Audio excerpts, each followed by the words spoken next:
याद करिए उन्होंने एक फेक न्यूज फैलाई थी कि G7 में भारत के प्रधानमंत्री को नहीं बुलाया गया है, उसके बाद में वो भी साबित हुई, मतलब G7 में भारत को बुलाया गया था, कांग्रेस पार्टी नाराज थी, वापस से कांग्रेस पार्टी का फैक्ट चेक हुआ। याद करिए तीसरा इन लोगों ने फेक न्यूज को उठाया था कि रूस और पाकिस्तान जो है उसके बीच में बड़ी आर्म्स डील हो रही है, वो भी न्यूज जो है वो फर्जी साबित हुई, मतलब वापस से पाकिस्तान के नैरेटिव को आगे कांग्रेस ने ले जाने का काम किया। कांग्रेस यहीं तक सीमित नहीं हुई, ईरान के अंदर इन लोगों ने ये फर्जी खबर फैलाई, इंडियन कांग्रेस हैंडल ने। मैं इनको वापस से सुनाऊंगा क्योंकि बहरों को सुनाई नहीं देता ना। हमसे बात करने वाले ये वो लोग हैं जिन्होंने 26/11 आतंकवादी हमले के बाद एक चींटी तक पाकिस्तान में नहीं मारी, ये वो लोग हैं जो सर्जिकल स्ट्राइक का प्रूफ मांगते हैं, ये वो लोग हैं जो कहते हैं कि हिंदुस्तान के कितने जहाज गिरे, और ये हमसे सवाल पूछने वाले हैं। और आज आसिम मुनीर की बात करते हैं, ये जयराम रमेश जाके आसिम मुनीर का प्रचार कर रहे थे। और अगर ऐसी बात है अंजना जी, तो सोनिया गांधी की फोटो है, ये जरदारी के साथ सोनिया गांधी की फोटो है, तो क्या सोनिया गांधी जी ने उस वक्त देश के हित को बेच दिया था? ये फेक न्यूज आती कहां से है? ये फेक न्यूज यही से तो आती है, कोई ना कोई चैनल चला रहे, कोई ना कोई हैंडल चला रहे। दोस्तों नमस्कार, स्वागत है आप सभी का। आप देख रहे हैं एसके डिबेट। पिछले 38 दिनों से कांग्रेस पार्टी एक नैरेटिव बनाने में जुटी हुई थी कि प्रधानमंत्री मोदी जी अमेरिकी राष्ट्रपति डोनाल्ड ट्रंप को क्यों कुछ नहीं बोल रहे हैं, क्योंकि ट्रंप बार बार बोल रहे थे कि भारत और पाकिस्तान के बीच युद्ध को मैंने रुकवाया है। और इस बहाने कांग्रेस पार्टी बार बार विदेश नीति के फेल होने का नैरेटिव भी बनाने में लगी थी। लेकिन इस नैरेटिव को पीएम मोदी ने मात्र 35 मिनट में ही धराशायी कर दिया। राष्ट्रपति ट्रंप के आग्रह पर पीएम मोदी की फोन पर 35 मिनट बात हुई। इस बातचीत में मोदी जी ने अपने अंदाज में साफ साफ कह दिया है कि ना तो इस मामले में किसी ने मध्यस्थता की है और ना ही इसकी आगे कोई जरूरत है, और ऑपरेशन सिंदूर अभी भी जारी है। आज की डिबेट इसी मुद्दे पर होने वाली है। बीजेपी की तरफ से प्रदीप भंडारी और अलका लांबा कांग्रेस पार्टी की तरफ से हैं।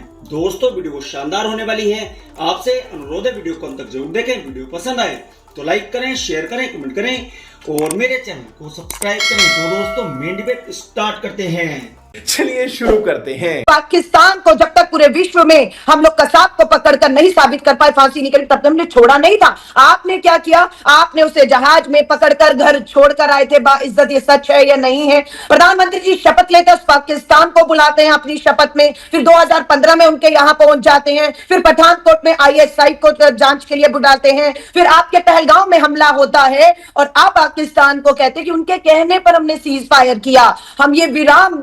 अरे घुस गए थे, सेना घुस गई थी, क्यों पाकिस्तान के कहने पर आ गए? पाकिस्तान में जब आतंकी मारे गए हमारी सेना द्वारा, उनके जनाजे में कौन खड़ा था? पाकिस्तान की सरकार, पाकिस्तान की सेना का प्रमुख, और आतंकी थे। उन जनाजों को कैसे आप भूल गए? और कैसे आप इस बार को अस्वीकार कर रहे हैं कि आज राष्ट्रपति अमेरिका का पाकिस्तान के चीफ के साथ बैठकर लंच कर रहा है? और आप अंजना जी पूरा एक चार्ट आपने मुझे दिखा दिया और देश दुनिया को दिखा दिया कि अमेरिका की कितनी ताकत है। पाकिस्तान में उनके घर, उनके दामाद के रिश्तेदारों के कितने इन्वेस्टमेंट है, तो उसकी चिंता हम क्यों करें? मैं इनको वापस से सुनाऊंगा क्योंकि बहरों को सुनाई नहीं देता ना। आज क्या कहा है? आज प्रधानमंत्री नरेंद्र मोदी जी ने स्पष्ट करा है डोनाल्ड ट्रंप को कि कोई भी तीसरा मुल्क जो है वो इस सीज फायर के अंदर इन्वॉल्व है ही नहीं। परंतु इसके बावजूद अगर कांग्रेस पार्टी भारत की सरकार के स्टैंड को नहीं जानना चाहती, तो इससे ये स्पष्ट है कांग्रेस पार्टी का दिल पाकिस्तान में बसता है, इसीलिए पाकिस्तान कांग्रेस के नैरेटिव को आगे ले जाता है और कांग्रेस पाकिस्तान के नैरेटिव को आगे ले जाती है। 140 करोड़ देशवासी हमारे साथ में है, परंतु कांग्रेस पार्टी पाकिस्तान की A-टीम बनी हुई है। हाफिज सईद की A-टीम है ये हाफिज सईद की बात करेंगी। हाफिज सईद तो कहता रहता है कि कांग्रेस पार्टी के साथ उसने गुफ्तगू करी है। ये बात करेंगे 26/11 के बाद में शर्मल शेख ने देश की सोवरेनिटी को बेच के आ गए थे डॉक्टर मनमोहन सिंह, और हमसे बात करने वाले ये वो लोग हैं जिन्होंने 26/11 आतंकवादी हमले के बाद एक चींटी तक पाकिस्तान में नहीं मारी, ये वो लोग हैं जो सर्जिकल स्ट्राइक का प्रूफ मांगते हैं, ये वो लोग हैं जो कहते हैं कि हिंदुस्तान के कितने जहाज गिरे, और ये हमसे सवाल पूछने वाले हैं। और आज ये आसिम मुनीर की बात करते हैं, ये जयराम रमेश जी जाके आसिम मुनीर का प्रचार कर रहे थे। और अगर ऐसी बात है अंजना जी, तो सोनिया गांधी की फोटो है, ये जरदारी के साथ सोनिया गांधी की फोटो है, तो क्या सोनिया गांधी जी ने उस वक्त देश के हित को बेच दिया था? क्या बात कर रहे हैं ये लोग? हमने 100 किलोमीटर अंदर घुस के पाकिस्तान के अंदर मारा। कांग्रेस पार्टी जो है 100 किलोमीटर एक चींटी तक नहीं मार पाई थी। कांग्रेस पार्टी ने अंजना जी आज ही के दिन पे ये कांग्रेस के ऑफिशियल हैंडल ने भारत के गलत मैप को ट्वीट किया है। ये आप चेक करिए, इनकी देशभक्ति। POK जो भारत का हिस्सा है, कांग्रेस पार्टी ने पाकिस्तान के अंदर दिखाया है, और ये हमसे सवाल पूछने की बात करते हैं। ये इसी वक्त की थोड़े समय पहले की बात है। आप लोगों को शर्म आनी चाहिए, आपने भारत के डिस्टॉर्टेड मैप तक को ऑफिशियल हैंडल से डाल दिया है। इतनी घबराहट हो चुकी है आपको। दिखा रहे हैं ऐसी क्या आतुरता है कि हम भारत की विदेश नीति को, क्योंकि ये मोदी की विदेश नीति नहीं है, ये भारत की विदेश नीति है, उसको गलत साबित करना है। और उसके लिए अगर हमें इधर उधर की गलत खबरें भी बोलनी हो तो हम जल्दबाजी में बोल रहा है विपक्ष।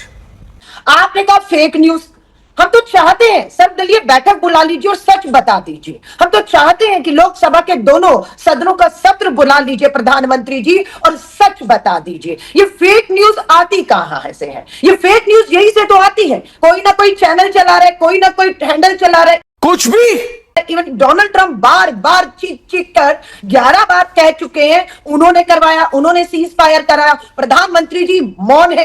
एक बार प्रधानमंत्री जी की जुबान से ये मुझे पिछले अप्रैल के अटैक से लेकर जून आ गया, एक बार सुनवा दीजिए चैनल पर प्लीज, हाथ जोड़कर निवेदन है कि जिसमें प्रधानमंत्री नरेंद्र मोदी जी भी डोनाल्ड ट्रंप की तरह चीख चीख कर कह रहे हो कि ये अमेरिका की मध्यस्थता नहीं थी, अमेरिका के दबाव में सीज फायर नहीं हुआ। हमने पाकिस्तान के आग्रह पर, पाकिस्तान के निवेदन को उन पर विश्वास करके हमने स्वीकार दिया, बिना शर्तों के या शर्तों से स्वीकार कर लिया। बात यह कि प्रधानमंत्री मौन बैठे हुए हैं और आज पाकिस्तान के आर्मी चीफ को बुलाया नहीं बुलाया। सच तो ये है अंजना जी, बताइए ना कि पाकिस्तान का आर्मी का चीफ इस समय 1 बजे का लंच जो है, जो आधिकारिक रूप से अब आ चुका है, इनसे इनकार नहीं करेंगे, राष्ट्रपति डोनाल्ड ट्रंप के साथ लंच करने वाले हैं, है ना, जिस प्रमुख के, और वो कौन है आपको भी पता है, इनकार नहीं करेंगी कि आज हमें पाकिस्तान के साथ खड़ा होने वाले ये बात मानते हैं, जानते हैं कि जिसके साथ सीज फायर आपने किया है वो पाकिस्तान की आर्मी, पाकिस्तान का सरकार और पाकिस्तान के आतंकी संगठन अलग अलग नहीं है। अगर अमेरिका का प्रेसिडेंट और सेना के प्रमुख से पाकिस्तान के बैठक कर रहा है तो वो एक आतंकी के समर्थक से बैठक कर रहा है। ये हमारी विदेश नीति क्या फेलियर है। और अगर 35 मिनट बात हुई तो क्या अभी हम वेट करेंगे कि डोनाल्ड ट्रंप और प्रेसिडेंट ऑफिस एक नोट आने दीजिए जिसमें कहें 35 मिनट बात हुई और हमारे मोदी जी ने जो कहा सीज फायर मैंने नहीं कराया, मैंने 11 बार झूठ बोला, कहने दीजिए ट्रंप को, हम इंतजार कर रहे हैं। या ये कह दीजिए कि ट्रंप ने मान लिया कि वो झूठ था, वो माफी मांगी, उसने कहा मैंने ऐसे झूठ बोल दिया, मजे में बोल दिया, मोदी जी मैं माफी चाहता हूं, आप आइए मुझसे मिलिए, कहे तो सही। और मोदी जी ये बात खुद क्यों नहीं कह रहे? सर्वदलीय बैठक में देश जवाब दीजिए प्रदीप जी, प्रदीप जी इसका एक स्पेसिफिक जवाब दीजिए। एक प्रेस कॉन्फ्रेंस कर लेते इस नाजुक दौर में, एक प्रेस कॉन्फ्रेंस कर लेते। रुको जरा, सब्र करो। अंजना जी, पहले तो मैं कांग्रेस पार्टी को बहुत बहुत बधाई देना चाहता हूं, क्योंकि पहले तक तो कांग्रेस पार्टी को एक देश में फेक न्यूज फैक्ट्री के रूप में जाना जाता था, अब उसको एक इंटरनेशनल फेक न्यूज फैक्ट्री के रूप में दुनिया जान रही है। गजब बेइज्जती है। मैं अचंभित इस बात पे हूं कि प्रधानमंत्री नरेंद्र मोदी जी और डोनाल्ड ट्रंप की 35 मिनट की बातचीत हुई। डोनाल्ड ट्रंप के आग्रह के ऊपर भारत के विदेश सचिव ने देश भर में स्टैंड स्पष्ट कर दिया। एकदम से जयराम रमेश के हाथ में ये 27 जनवरी 2025 का यूएस व्हाइट हाउस का कम्युनिके आता है और उसको वो मीडिया के सामने रख रहे थे हिंदुस्तान को नीचा दिखाने के लिए। ऐसा तो हो नहीं सकता जयराम रमेश को नहीं पता था। क्यों? क्योंकि उनको पता था इस टाइमिंग पे जितना फर्जी न्यूज कांग्रेस पार्टी फैला रही थी और पाकिस्तान फैला रहा था वो बस्ट हो चुकी है, तो जयराम रमेश ने एक और फेक न्यूज फैलाई। ये एक इकलौती बात नहीं है, याद करिए उन्होंने एक फेक न्यूज फैलाई थी कि G7 में भारत के प्रधानमंत्री को नहीं बुलाया गया है, उसके बाद में वो भी साबित हुई, मतलब G7 में भारत को बुलाया गया था, कांग्रेस पार्टी नाराज थी, वापस से कांग्रेस पार्टी का फैक्ट चेक हुआ। याद करिए तीसरा इन्होंने फेक न्यूज को उठाया था कि रूस और पाकिस्तान जो है उसके बीच में बड़ी आर्म्स डील हो रही है, वो भी न्यूज जो है वो फर्जी साबित हुई, मतलब वापस से पाकिस्तान के नैरेटिव को आगे कांग्रेस ने ले जाने का काम किया। कांग्रेस यहीं तक सीमित नहीं हुई, ईरान के अंदर इन लोग ने ये फर्जी खबर फैलाई इंडियन कांग्रेस हैंडल ने कि भाई 70 इंडियंस को अरेस्ट कर दिया गया है, जो वापस से फर्जी साबित हुई और कांग्रेस पार्टी को इस चीज को डिलीट करना पड़ा। बात तो सही है। तो कहते हैं अंजना जी, एक बार गलती होती है पर बार बार जब भी भारत का एक आगे होता है, कोई भी आम देशभक्त भारत की सरकार के डिप्लोमेटिक स्टैंड में विश्वास करेगा। कांग्रेस पार्टी अनगिनत बार ऐसी बात क्यों करती है जिससे पाकिस्तान के नैरेटिव को आगे बढ़ाया जाता है या कंफ्यूजन की बात आती है। अब मैं आ जाता हूं कांग्रेस पार्टी के सवाल पे। भाई आने वाले मॉनसून सेशन के अंदर कांग्रेस पार्टी को जो सवाल पूछना है पूछे। 26/11 आतंकवादी हमला हुआ था, उसके बाद तो कांग्रेस पार्टी ने कोई स्पेशल सेशन नहीं बुलाया था, हम तो हर सवाल का जवाब दे रहे हैं। परंतु अगर जयराम रमेश और राहुल गांधी की कोटरी की नीयत देश को नीचा दिखाने की है तो ये पार्लियामेंट का स्पेशल सेशन हो, कोई भी सेशन हो, उसमें उनका स्टैंड सिमिलर ही रहने वाला है। प्रदीप जी पूरा कीजिए। अंजना जी, अब इन्होंने बोला कि सब मौन है। ये देखिए 13 मई 2025 को एमईए के नो स्पोक्सपर्सन है रणधीर जायसवाल, उन्होंने क्या कहा कि भाई India denies Trump's claim said that no trade with US threat led to cease fire. अब ये हिंदुस्तान के ऑफिशियल स्टैंड को नहीं समझते, ऐसी डिप्लोमेसी होती है, इन लोग को नहीं समझ में आता। ये ट्रोल बन गई है कांग्रेस पार्टी राहुल गांधी के अंदर में। इनको शशि थरूर से पूछना चाहिए, गुलाम नबी आजाद से पूछना चाहिए, मनीष तिवारी से पूछना चाहिए, कैसे डिप्लोमेसी होती है। रणधीर जायसवाल का स्टेटमेंट मोदी जी की सरकार का स्टेटमेंट होता है, पर ये सुनेंगे नहीं, ये बहरे होने की बात कर रहे हैं। अब आसिम मुनीर पे आते हैं। अगर आसिम मुनीर के lunch United states of America के प्रेसिडेंट का खाना फेलियर ऑफ डिप्लोमेसी है, तो ये देखिए 2009 में यूएस प्रेसिडेंट बराक ओबामा ने पाकिस्तान के जरदारी के साथ में लंच किया। उस वक्त हमने 26/11 आतंकवादी हमले के बाद चीटी भी पाकिस्तान में नहीं मारी, तो क्या अलका लांबा स्वीकार रही है कि उनकी फॉरेन पॉलिसी फेलियर थी? देखा दोस्तों, आपने प्रदीप भंडारी और अलका लांबा दोनों को सुना। आप किसकी बात से सहमत हैं? दोस्तों, वीडियो को लास्ट तक देखने के लिए दिल से धन्यवाद। और वीडियो के बारे में आपकी क्या राय है कमेंट सेक्शन में कमेंट करके बताएं।